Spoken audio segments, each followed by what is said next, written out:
If there's nothing I can do to change it, then what's the point in me worrying? Worrying is just going to cause me lots of sleepless nights, lots of stress that I do not need. If I can't do anything to change the situation myself, no point in worrying about it.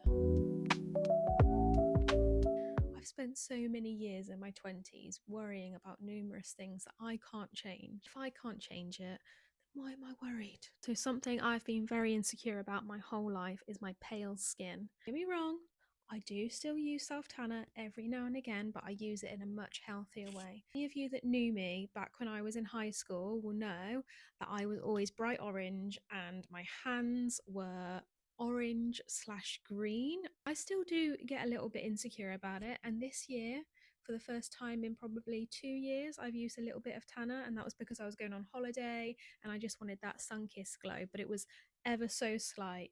And then I did that for about 2 weeks, and I realized there is so much admin that goes into a nice natural self tan. I just can't be asked. I cannot be bothered with the upkeep of it. So, probably around 2 years ago, I think I stopped tanning completely.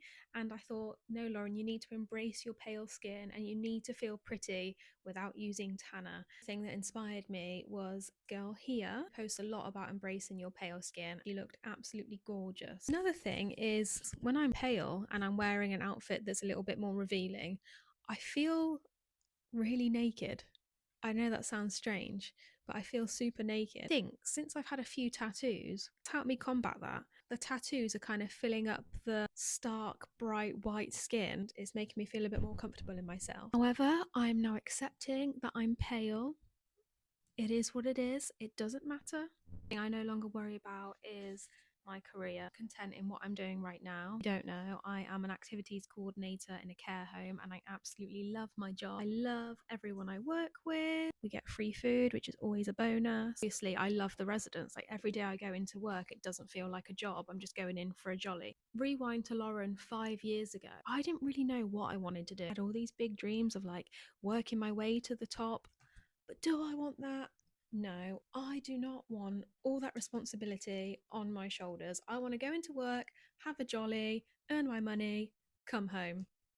It's as simple as that. Honestly, working continuous 12-hour shifts in a care home, oh, I don't even like to think about those days. They were so, so difficult.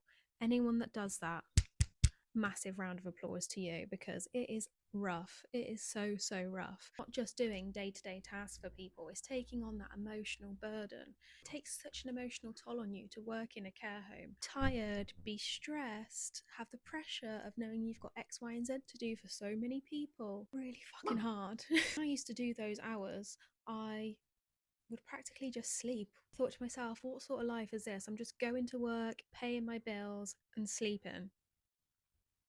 I'm not even enjoying any of the money I'm earning. Like, what is the point? I mean, don't get me wrong. Would I like to earn more money? Yes. But am I content in the job I'm doing? 100%. Can I provide a life for myself?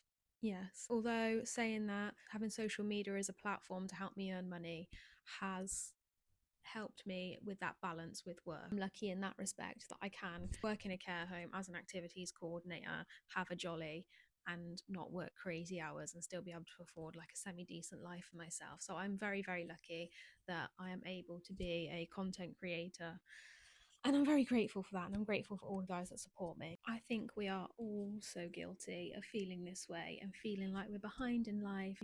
We should have bought a house by now. I should have X amount of money in my savings. I should be married. I should have children. I should have traveled to all these places. It doesn't matter.